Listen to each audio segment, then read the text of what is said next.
What's up, everybody? Richard Dolan here for a courageous conversation. Well, man, today you're right. There's no going back. How do you feel the weight of that desire? I have been there for a while. The story's still being written, and you cut the story short. As they say, I'm playing with house money. They said, neo-fascist. You can't imagine, Richard. I've heard everything now. But I'll tell you what, you ain't never buying your time back. Value your time. Nothing can humiliate me. I've already done that. He said, you taught me there was more to life than pain, and that kind of opened the door for thousands and thousands of kids. Like, you just show up no matter what. This is an opportunity to kind of delve into yourself and actually pull out what you might have in there. It forced me to think about life after basketball. And it's funny because people need to laugh. You're just passing through, brother. Once you start a courageous conversation, there ain't ever going back to an ordinary one. I want to get started because I don't want to keep our guest of honor waiting. I mean, she's not only a delight. She's not only been a celebrity for many, but your friend on the screen. She has been best known as an actress, but for me, she's best known for the philanthropist, a soulful soldier who's out there leading a purposeful life. She's an incredible mother to a few, and I'll leave it to her to share who they are because that's not my place to do that. But when I first met Finola, I've got to tell you three little secrets. Number one is I was starstruck. I mean, because I know I watched her out of the corner of my eye when the TV was on and my grandmother was watching.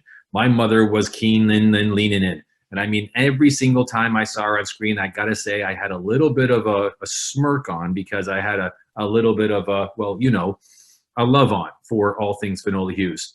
Number two is that when we got a chance to get to know each other, she revealed to me that she is a feverish student for the betterment of self.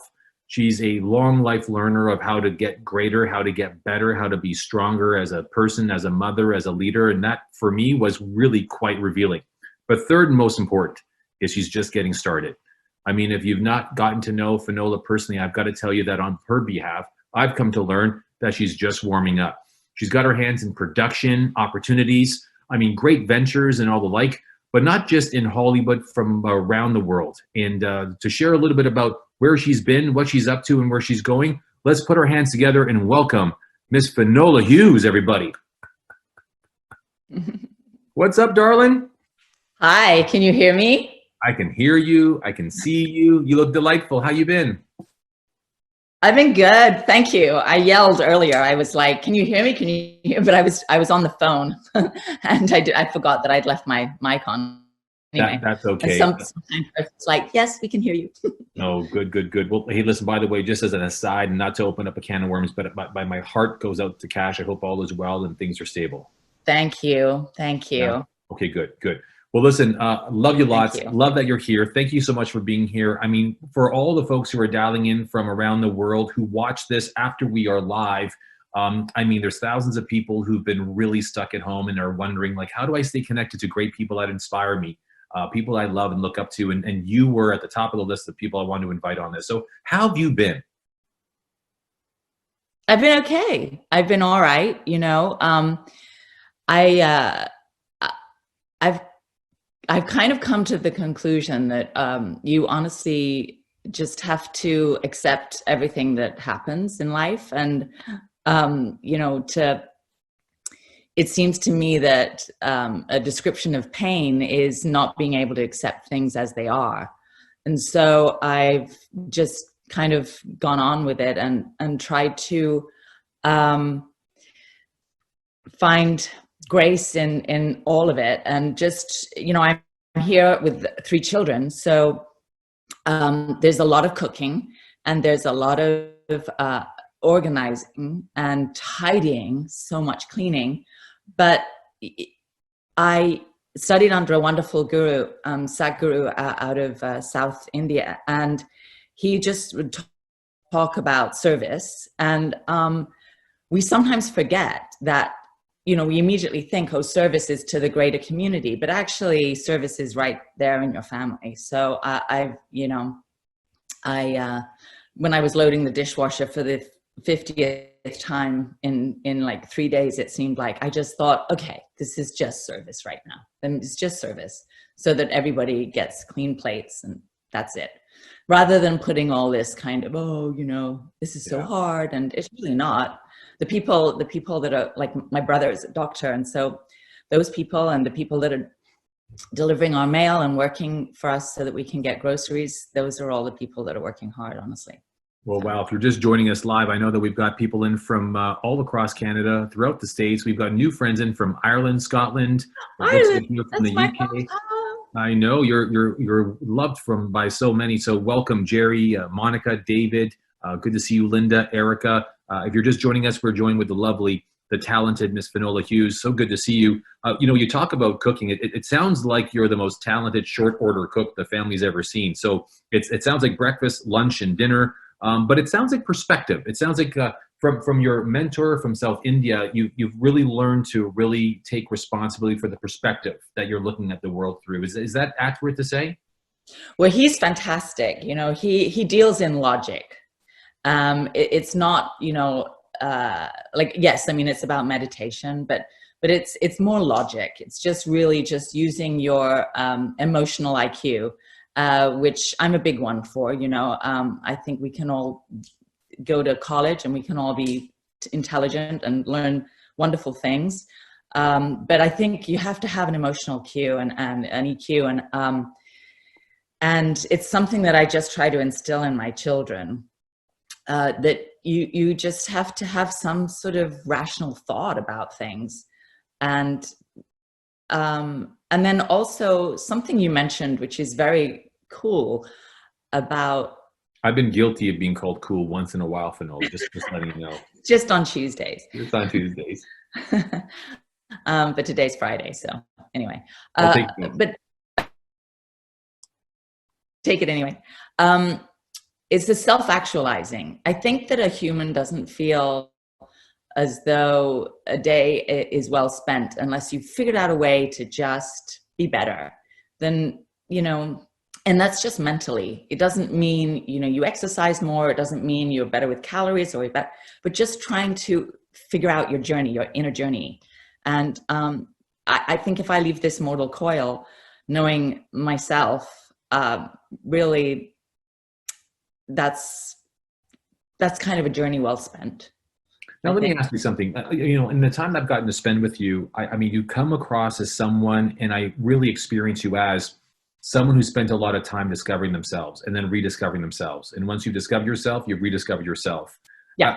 Have you always been this way, dating back to the time that you got into acting? I was like this as a kid. I used to write diaries. I wish I still wrote diaries, because I think they're the most extraordinary way to find out about yourself. Just writing, just like freehand. I don't mean I don't mean on your computer, but just really, because there's sort of a connection between yourself and your hand and your thoughts. And if you can find a way to even just find 10 minutes, I wish I could find 10 minutes, or just even the discipline to do it every day, just to write, vomit, just anything that's in your head, because you recognize something about yourself when you do that. And I think my dad was a real, both my parents were readers. And so in poetry, in especially, my dad was Irish, and so they're the most vociferous readers of literature and poetry. And it was just this kind of feeling that people that have gone before me have thought about this stuff already. So what can I glean from that? And then how do I contribute to that as my story? So perhaps in writing diaries is a way to do it. And I know this is a very peculiar time for us, because this is a change. Nothing will ever be the same after this. And I think that we can take this opportunity, as much as we find it thwarting, like it's in a way, and concerning. There's something about this change which is uncertain. A lot is uncertain. And there's a quote, actually, which I asked my friend to send it to me. And I really love this. And it's: the quality of your life is in direct proportion to the amount of uncertainty you can comfortably deal with. The quality of your life is in direct proportion to the amount of uncertainty you can comfortably deal with. I thought about this a lot, and then I thought about the opposite of it, which is certainty. And actually, what are we ever certain of? The only thing I'm certain of is that is something that's happened, and perhaps something that I can prepare for, or, you know, like even in giving performances, I have no certainty that it's going to resonate with anybody. And so I think there's something to learn from those two words, certainty and uncertainty, and where we are right now.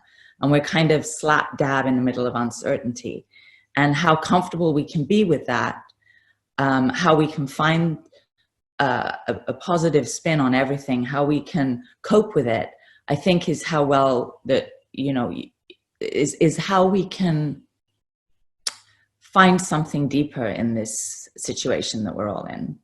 I love it. I love what you just said, and you just took it deep, and I love that about you. You know, when you think about the conversation around certainty, it's the one thing, the one of many things that this crisis at hand and the rising tide of uncertainty has robbed mankind of, is because we just, in fact, relish in comfort and knowing that we can always trust that tomorrow will always arrive, and paychecks will be there, and food will be on store shelves, and toilet paper will be plentiful. But when you really look at what you're truly certain about, what I love about what you've just said is it gives rise to the conversation, I think, for a lot of us, and many of which are just joining us live in here with Finola Hughes. In case you're just joining us from all the way around Australia, we've got Helen in from Australia and others. Is that, you know, you've got this challenge where we've never been with just ourselves and on our own, and with much of the world in darkness, so to speak, to really reflect and to review and take account.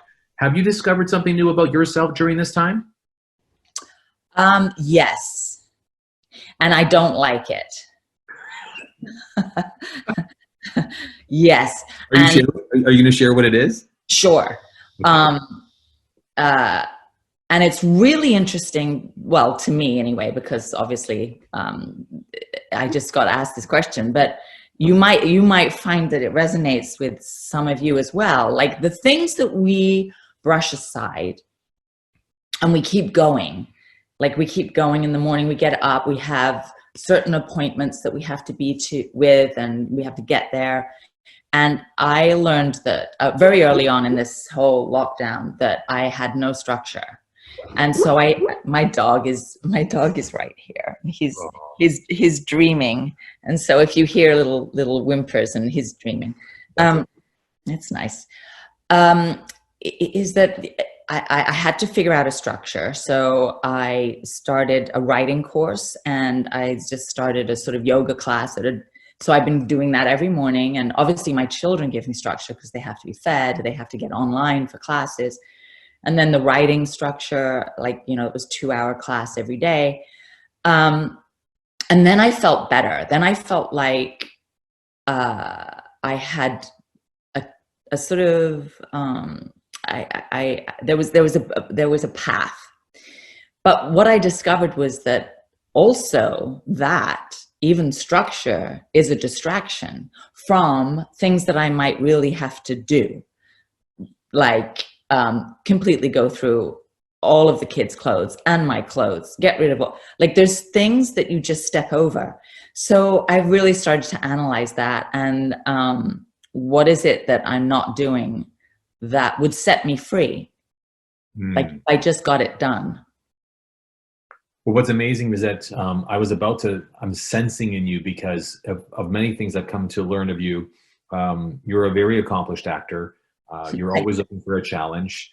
Not just any actor would take some of the challenges on that I've come to learn of you, and none of which I'm going to share with these folks unless you chose to share them, of course, because then I have to share how I found out about those things. So we'll leave that between you and I.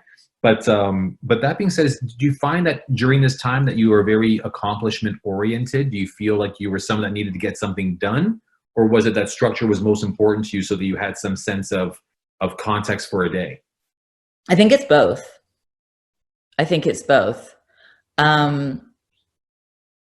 You know, I'm extremely fortunate in that sort of 10 minutes from here, there's a beach, which they haven't found, and they haven't closed it down because it's sort of a local beach. And so yesterday, because you know, Richard knows sort of what's with my my middle son, if he, that he's not so well right now. And so I was here all day with everybody and taking care of him.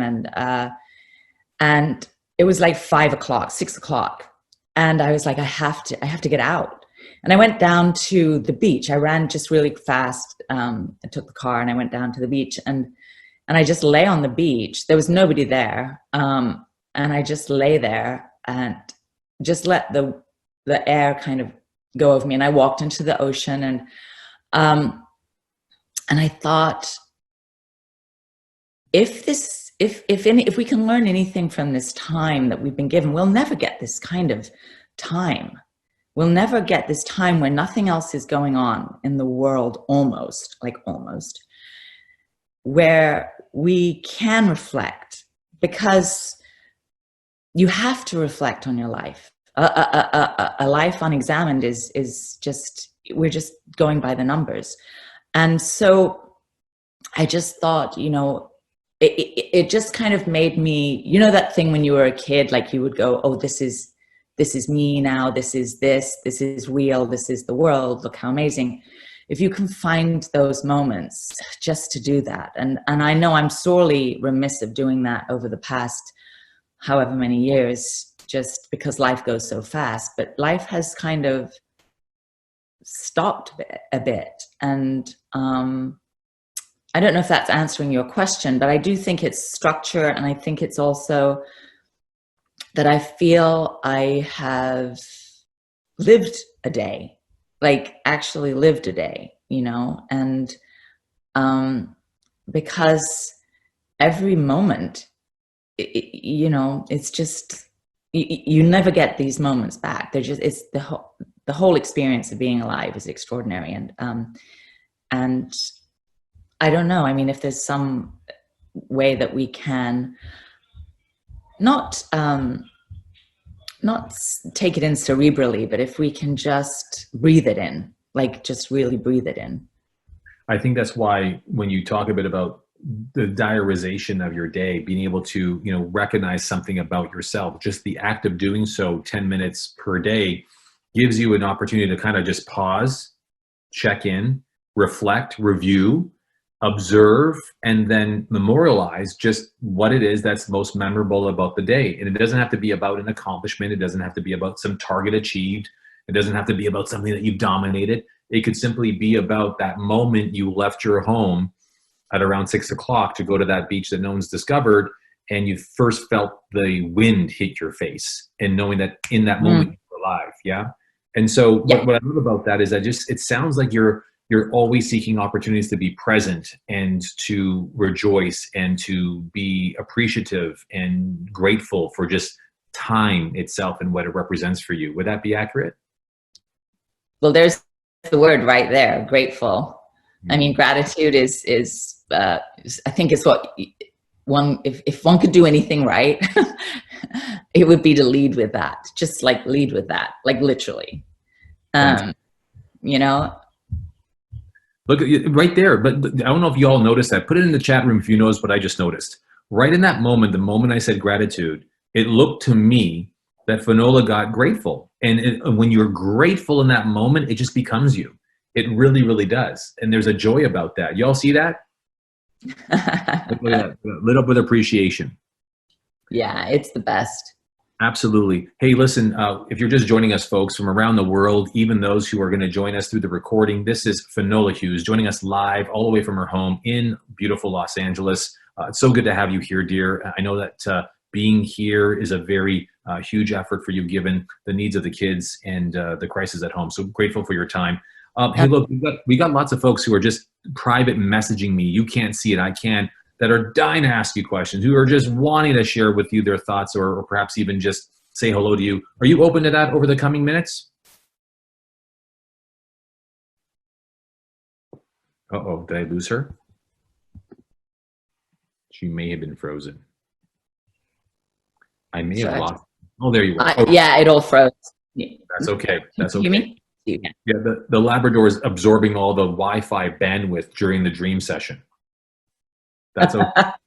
So, hey, look, folks, if you've got a question for Finola, by all means, I'm going to be opening up the line shortly. You just want to raise your hand so I know that you're in the queue, just to even either say hello, share your appreciation, ask her a question, or perhaps contest her with a thought. But hey, back to you, Finola. You know, as I look out on the horizon, given the path, we have got to look back before we appreciate what's ahead for you. Tell me, what's the brightest moment for you? And I know this may be a tough one, but the brightest moment for you in your acting career, given the many roles that you've played and the many incredible franchises you were a part of? Well, I've got lots, I think. No, you do. I want you just to choose one, if you have a bright.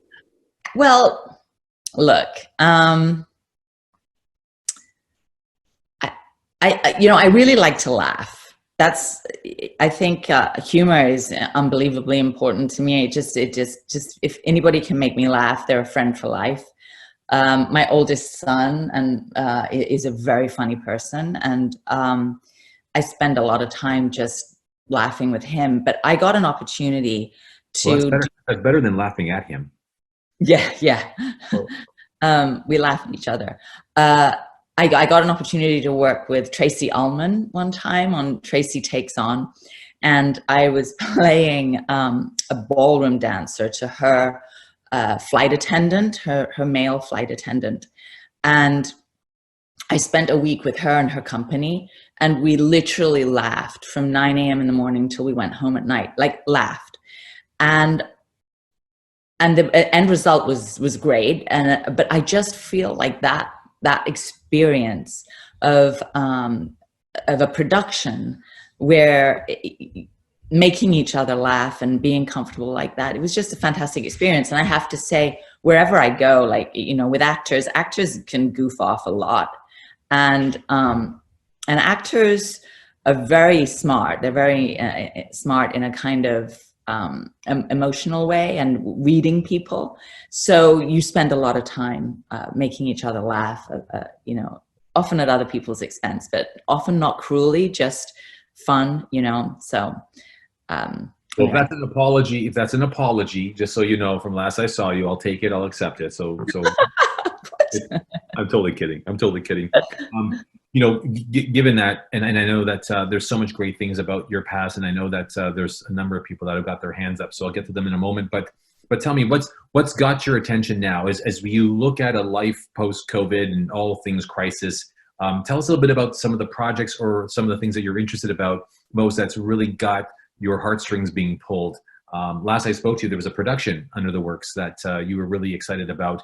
Tell me, what's the lay of the land for Finola Hughes on the horizon? Well, there's a couple of things that I'm sort of working on from grassroots, and we're sort of developing it ourselves because, you know, none of the major studios can open, of course. So you've got to figure out how you get creative within your friends group. And I urge you all to do that if you're creative at all, just to try to pull all your friends in and see what you can put together. The other thing is, you know, I work with Art of Elysium, and we used to be able to take a program in every day to children that are long-term patients. But we can't do that now, obviously. And so we are creating, my friend who runs it, Jennifer Howell, is creating an online thing that we'll get going very, very, very soon. And so that's an artist's kind of enclave to help children in long-term hospitalization. And then, you know, my soap group has been very involved with Feeding America. And because it always just boggles my mind, even before COVID, that there's such hunger in this country. And I know a lot of you are in Canada, which I love Canada, by the way. I've spent a lot of time there because most actors end up going to Vancouver for long periods of time, or Toronto. So I've been to Vancouver, Toronto, Whistler, which is my favorite place, and Montreal, which is incredible. So anyway, and I do speak a little French, so I sort of get by.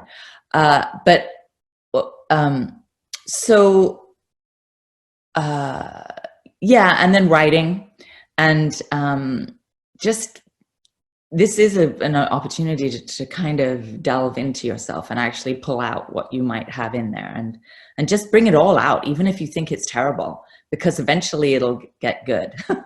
Once you, because I wrote a book one time, and I remember thinking to myself that until you've been writing for 4 hours, nothing comes out. Everything is awful until you're at least 4 hours in. So. Well, that's what I heard, and that's what they said. But anyways, it's a Friday afternoon. I could have gone there, but I'm not gonna. But anyways, listen, folks, if you're just joining us, we're here with Finola Hughes. I know right here we've got a number of questions lined up. So why don't we just open up the line? We got Erica here. What's up, Erica? How you doing, girl? Guys, hey Finola, thank you so much for coming on here. It's been a wonderful talk so far. Thank you. One of my daughters is actually a student at AADA, and they're in LA.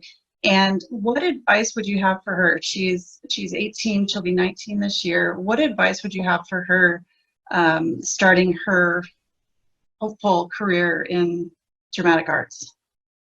Yeah, that's a lovely school, by the way. That's a lovely school. You know, I think always know that there's a technique to acting, and I think you can spend as much time as you want learning it and reading about it. But I would urge anyone who's doing that to you might as well have confidence. Just have confidence in what you're doing, because in the end, that's sort of what separates you, is just your own belief in yourself, and just the ability to be able to concentrate and block everything else out, because you're not going to be able to perform unless you can do that. But that's really exciting. That's a great school. Yeah, I don't know what they'll be able to. They obviously had to close a little early this year, and I don't know what they're going to do, but she'll be starting her second year in the fall. So thank you. That's great. You're so beautiful. You just glow. Thanks. I did wash my face today. That's so funny. Thanks, Erica. Good to hear your voice, and congratulations to your daughter. Well done. I had a question here from someone who said, "Hey, Rich, do you mind asking this question of Finola, if you don't mind?" I said, and so of course I'm saying no problem. I'm a big fan of Staying Alive. It's one of my favorite movies of all time. And if I in fact asked my friends or polled my family, they would agree. Please ask, is that one of her greatest experiences of all time on the silver screen? So what would you say to that, Finola? Yeah, it was great. It was amazing. It was my first time in America. And, you know, I came over and I was working with John Travolta, and who is a total sweetheart. And, yeah, you know, it was a dream come true. It really was, because I always wanted to dance with American dancers. Even when I was young, I thought that's where I want to go, because there's a certain attack that American dancers had that in my mind I really wanted to be involved with. So it was a dream come true. Yeah, for sure. Hold on a second. I'm just looking at one more here. It says, given your experience in the world of acting and now hearing for the first time that you're a writer, do you have aspirations, goals, or an outcome that you have in mind for writing?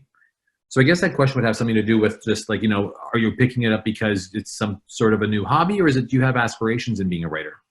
No, I don't think I'll be a writer, but because I'm not really, but I have ideas. And so kind of what I do is I put down all these ideas, and then I usually work with a writer. For example, right at the beginning of this lockdown, I had come up with an idea and I just spoke to a writer. And so we've started to flesh it out.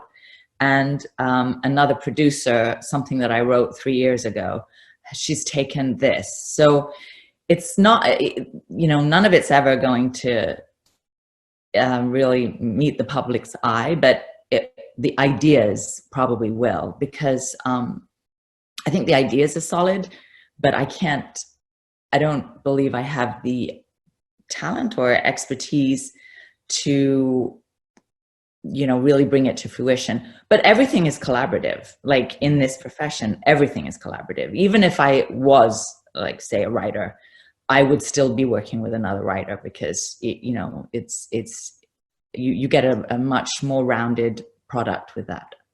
Absolutely. Speaking of round products, I know there's a gentleman here named Ken. Hey, Ken, why don't you unmute yourself? Wait a minute. No, not that round. He's quite round, a bit more of a torpedo. But hey, Ken, why don't you unmute yourself and ask Ms. Finola Hughes your question? Hi, Finola. Thanks for being here and letting us have a piece of you. It's phenomenal to hear you speak, and it's touching. So one of the things that for me is, how would you sort of define your parenting style with your kids, given all the projects that you're involved in? Right, like how do you manage all of that? Well, I do have a philosophy, and the philosophy is that I don't know if it works, but I allow kids to see their own mistakes. I sort of step back and allow them to experience their own mistakes. For example, I will go in the evening and say, it's time to go to bed now, to the younger ones. Like, I have a 19-year-old. I'm not going to tell him what to do, but the 16 and the 12-year-old, he's 15. I'll just sort of say, it's time to go to bed. And then I'll sort of add, you have to be up at 6 or you have to be up at 8. And then if they don't go to bed and they don't wake up in the morning, I kind of let them deal with how that works out for them. And they sort of quickly learn that, the day just gets screwed, and and for now in particular, like, they have to be online at 8:30. And so I will go and just knock on the door and say, it's 8:15. And then I leave it, because they'll either reprimand me for bothering them. So I just, it's sort of, in a way, it's, you kind of get out of their hair, but you allow them a little bit of autonomy. I'm not saying it works all the time, but I flirt with those kind of ideas, and and dinner can get cold on the table if they don't come, and then it gets cleared away. And so, I try to work in those kind of boundaries so that they, in a way, that they raise themselves a little bit, because otherwise they can't do laundry at all. Oh, yes, we can. There's always a place for dish detergent in a place of a laundry room. Come on now. I swear, I've done more laundry. I'm like, can you not? It's just, anyway, the laundry situation. Well, us boys must go through lots of things. Hey, Ken, good question. Thank you so much. I apologize for answered it, Ken. I don't know if it answered it. Yeah, no, it's great, because you're allowing them the freedom to make a choice, and then and then look at the result of that choice. So you're giving them that sort of space to really capture that. So that's great. Thank you very much. You're welcome. Good job, Ken. Thank you so much. Who's not round but might look like or resemble a torpedo, admittingly. He looks as though he's in front of a really nice red curtain, like a velvet curtain to a theater. Yeah, it's supposed to be a stage. It was really meant to set the stage for you, but it didn't work out that well. It looks good for me, though. It does. He's being modest. That's his bedroom, everybody. That's his bedroom. Wow. That's where his best performances are, he says. But anyways, I digress. That being said, hey, listen, we've got Kevin Honeycutt, one of my favorite cats, up here. Hey, he's got a question. Hey, Kevin, why don't you unmute yourself and just ask Finola yourself your great question. Hey, Finola, thanks for being here and participating and sharing what you're sharing. It's great to hear other people's perspectives.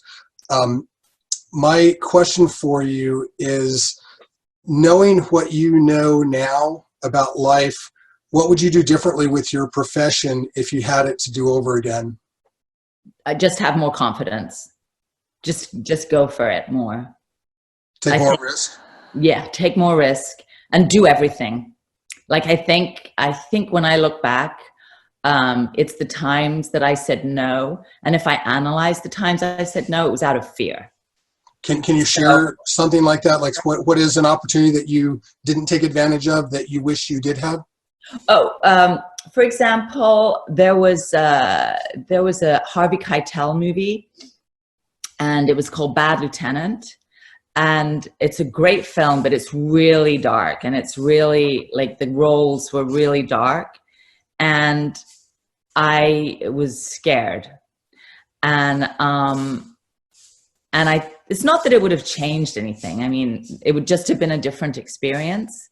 And I look at that, and you know, it would have been amazing to work with Harvey Keitel. That would have been the win. But I was scared of the piece. But really, it would have just been an experience, and now it wouldn't matter. But I was super young, and so yeah, so that's where fear gets in the way. Thanks. Yeah, it's amazing. You know, as we go about to the next question from Jennifer Moore, so you're going to mute yourself momentarily. But I mean, it sounds a lot more like there's a lot of self-acceptance in the way you are right now, Finola. I hear a lot of like, trust yourself, trust your view, trust your ability, put it out there. Don't worry about the judgment, self-assessment, self-judgment, and just give it all you've got, and trust that the confidence will come after doing what comes next. Yes? Yeah. Yeah, that sounds good. Hey, Jennifer Moore, I know you've got a lovely question for Finola. Why don't you go ahead if you can unmute yourself? Hello. My question was, what role dance now plays in your life? I noticed on Twitter you say you're an ex-dancer, and how do you see dance in your life now? Well, oddly, I have to say that in this whole lockdown, that's the one thing I've discovered. I went back to dance because I had time, and it's just been really fun. I've got a couple of things that I've choreographed that I'll probably stick up on Instagram in the next 2 weeks or the next week. And then one of the things that I'm doing with the Art of Elysium, I'm going to deal with dance as well for movement, you know, because dance doesn't have to be your whole body. And so I just the accessibility to be able to interpret music. I think it's very interesting to see how people have coped with this, you know, being in lockdown. They've turned to dance a lot. And it's something, you know, that Tony Robbins always does at the beginning of his, you know, his weekends, is that he gets people moving, because it changes you viscerally change, and you become happier when you move your body. Boom, that's it. Nobody can argue with that. If we can be certain about anything, we could be certain about that. So it's made me a lot happier to just sort of go back to my roots in a way. You know, you gave me an idea. Maybe we should have like some sort of a dance-off, like a minute or two at some point during these courageous conversations with beautiful minds and people like Finola Hughes, who here by show of hands would actually, in fact, have yeah, I see some. I see some. No. Oh, that was a great question. Thank you so much, Jennifer. Good to hear your voice, and good to see you, my dear. I hope you're safe and I hope you're well. Hey, listen, I know there was a question that came in just now that I thought was very fascinating. But Joe, why don't you ask it? And Joe is also known as Batman. It's an inside joke, but Joe, good to see you, buddy. Oh, unmute yourself, yeah. There you go, buddy. I got you. Thank you very much, Richard. By the way, I just got to say right now on this Friday afternoon, beautiful anywhere, I just want to say everybody on this call, thank you for the energy. It's been such a great call, and honestly, like some great people, some great questions. I just wanted to ask you, could you give us any kind of takeaway that you got from studying under Sadhguru that we can employ into our everyday lives, please? Like, what impacted you the most that you would like to please play forward? Thank you. Thank you, Richard, for this. You're welcome, Joe. This is one of the things that that really resonated with me. He's so logical, and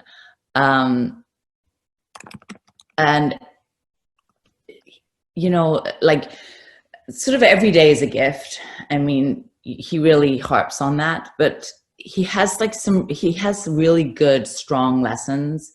Like, for example, resentment is resentment. I can't remember exactly how he worded it, but something like resentment is a poison you take yourself hoping to kill someone else. which I just loved. It was just so funny. And he has a lot of like tough, I wish I could just pull up, like every day he puts out words of wisdom, they're called. And his words, you should actually just go find him. It's Isha, ISHA Institute and Isha Foundation. And it's Satguru. And he just puts out words of wisdom every day. And they're so good. They're just things that, you know, and they'll either be about the day or about the climate or about what's happening, or it'll just be something he's thinking about. But I would say logic, and I would say treasuring the people that you have in your life, and just treasuring everything and every minute. Like he really talks about the minutes. And I think that, sometimes I get so caught up in the now that things can fall away, you know, like planning and getting things done, but, you know, Yeah, it all worked out. well done, Finola, and thank you for the question, Joe. And I mean, for Monica Kovacs, one of our dear friends, she's already put in the link there that Finola just referenced. So if you're interested, keen, and wanting to learn more, you can go on in there and take a look and click on what you've got. But what resonates with me, before I get to the couple more questions that we've got, Finola, is that, you know, everyone's got to find someone worth being inspired by. Oh, yes. We all have got to find someone. And I mean, at the end of the day, for me personally, I'm a facilitator. You know, I love Finola, but I love to share Finola. And by the way, admittingly, this is the first time we've ever done this before together. So and now that we're doing it, I see, gosh, why haven't we done this more often? But but all kidding aside, I mean, it really is all about the hand that gives gathers. And so when you're finding great points of focus or sources of inspiration or things that get you through the day, you should share with others, just like Finola shared with you. So you all should really just pay that forward and talk to your friends, connect with your family, call your mother, reach out to your dad, your uncle, your brothers, even the in-laws, the ones you've been avoiding and not wanting to see for some time, and saying, hey, saw Finola Hughes on Friday during a really wonderful, courageous conversation. Check this out. And you'll be amazed at the difference you'll make. So thank you for that and sharing it, Finola. Hey, listen, I know that Matt Soltis is here all the way in from the UK, dialing in at a very strange time of the day. But hey, Matt, why don't you unmute yourself and say hello to Finola? Yeah, great to be here. Thanks for being here, Finola. And yeah, cheers, Richie, for putting this together too. I loved what you just said. The hand that gives gathers the most. And yeah, I think that's totally apt for the energy this evening. What I wanted to ask Finola was, how did you manage the emotional load of a career in the acting world with bringing up a family? Because I can imagine getting into the character of specific movies, specific films that you've been involved with, it must have taken really such an emotional intensity to embody that energy. Were there any particular times you recall that were maybe challenging or most fulfilling to you?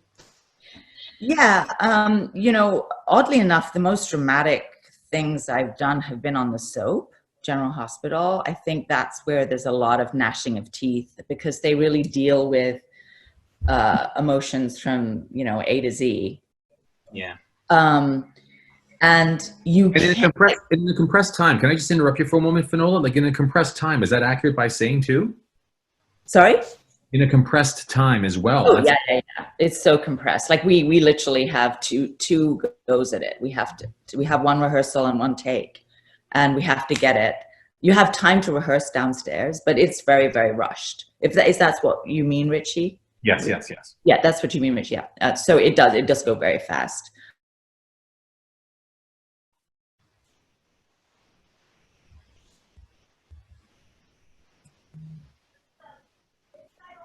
That's what happens when you live near the beach, right, folks? That's it.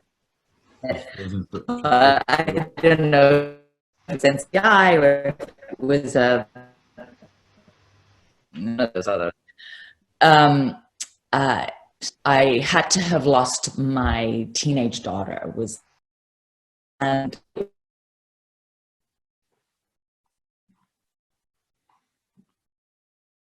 Now, we may have just outright lost her there for a moment. Is it me or did we lose her? Joe, did we lose her? I'm Matt? back. I'm back. So what you just can't- shared, by the way, Finola, was remarkable, but I don't want to do it any injustice. If you don't mind repeating it, because you said some really important things that tugged at my strings and attached to my heart. So if you don't mind repeating that, your signal went out a little bit. Yeah. Sorry. Yeah, my signal did go out. It just bleached.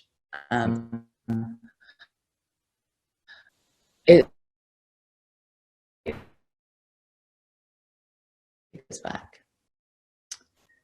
Hang on, my internet connection.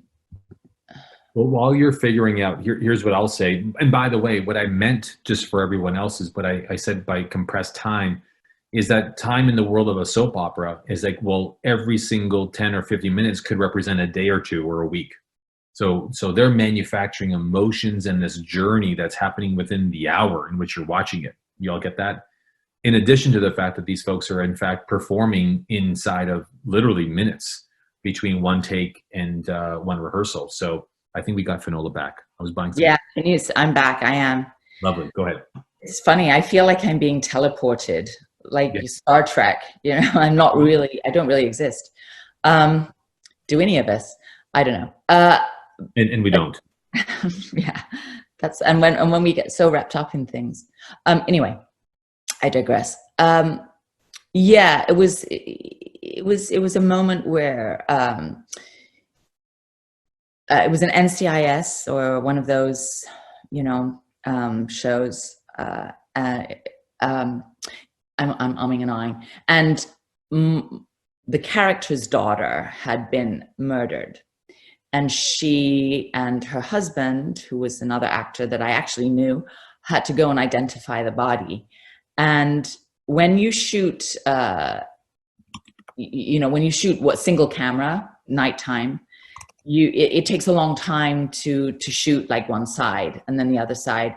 And I had to stay in that kind of pain for the whole day, which is, that's what you're asked of as an actor. That's what is expected of you.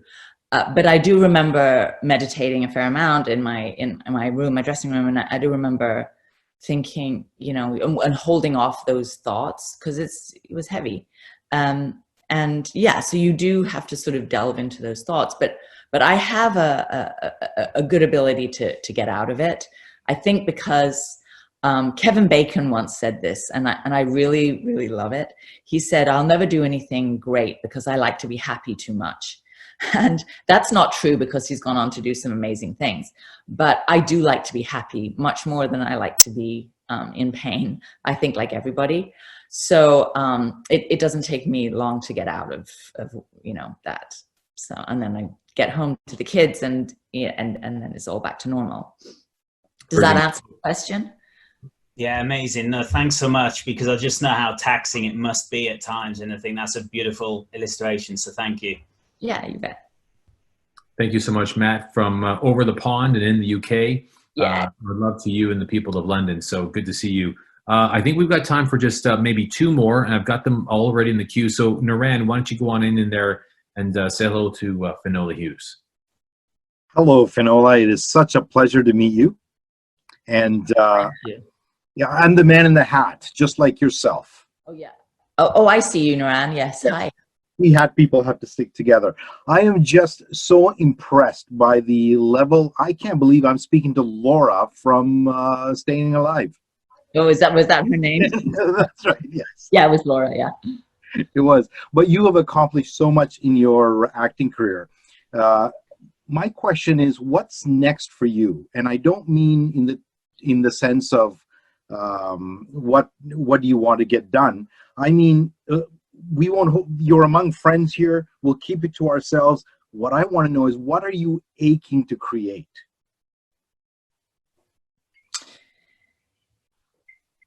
I've been directing a fair amount, which has been phenomenal, and I think it's what makes me the happiest now in my career. I think, are you talking about professionally, or are you talking about like in my life or in my home? In your life. I'm interested in you. Oh, in my life? In your life. Honestly, and I don't mean this to sound too altruistic or anything ridiculous like that, but not, you know, altruistic is not ridiculous, obviously, but I don't want it just to, it's not like just for the sake of saying this, but I honestly want these 3 children that I have to get a really good sense of themselves. I can see it happening in my 19-year-old, and I just see how specific you have to be in trying to not shape, because you can't really shape another person, you can only control yourself, but how you can help aid another person, either by example or by certain lessons, how you can help them get that kind of gray matter that they really need in order to have a logical life, in order to have a fulfilling life where you see and understand your gifts and the beauty of it, and try to make a difference. You know, I always get them involved in charity work and just getting out of themselves, you know, because they're growing up in America. So I really think that that's the forefront of what I want to do. And that could be by just getting my own stuff together and just, you know, by example, I suppose. Yeah. Does that answer your question? It does. Thank you so much, because you show up as somebody who is extremely authentic. And when you tell me that you want to create that authenticity in your kids, it's the very same thing that you have been speaking to us about yourself. Okay. Right? So thank you. Yeah, thank you. Thank you. Gosh, I feel left out. I should put on a hat and find myself a real cool Stetson or a Panama or something. Well, yeah, this is just because my hair's a mess, and it's you know. Listen, I have a hat right here. I put this hat on because most people don't know, Finola, that I put it on because I have intense hat head first thing in the morning. So I put it on, flatten the head, and then I take it off, and presto. Look at that. Perfect. It's just perfect. That's it. That's it. Hey, listen, I thought I would reserve the very last word from not only one of our followers here who's listening in, as we have our closing moments with Finola Hughes. She's got a family to tend to, likely a meal to prepare, and a son to chase down by the beachfront. But I'm going to leave the last word to Dallas Chavez, who I understand is a really big fan and would love to say hello. So why don't you unmute yourself, Dallas, and just do that. Hi, Finola. Hi. Hey, Dallas. Great name. Thank you. Your name's pretty too. I wanted to not pass up this opportunity. I grew up actually watching Staying Alive like every night. My mom loved the movie, so I was like, oh, I'll watch it with her. And it's actually why, you know, I started dancing, was because I was so intrigued, and I was like, oh, dancing. And one thing about that I learned from that video, or from that movie in general, is just, you know, the perseverance and the drive that it takes, not only in dance, but also the drive that it takes to just live everyday life. And so I wanted to thank you just for that moment, because you were a huge part of my childhood and a huge part of, you know, who I've become today as well. So I wanted to thank you. Not at all. Thank you. That's so. And by the way, you both color coordinated for one another. I just want to point that out. That's right. That's right. It was all purple. It was all intentional. Well, hey, listen, you know, from the very top, you know, Finola, you've shared so much of you, and we're so grateful for that. You talked a bit about emotional intelligence, understanding that your relationship to things is really shaped by the perspective in which you, provide it. And this is a time for self-actualization, reflection, and perhaps a time to, in fact, diarize exactly what's going on in your day-to-day. And it doesn't have to be perfect. It doesn't have to be poetic, but it has to be true, so that you can, in fact, discover or recognize something different about yourself. You went on to talk about how your relationship to certainty or uncertainty, neither is important, because the most important part is to feel alive, especially during these times where you have more time than ever before.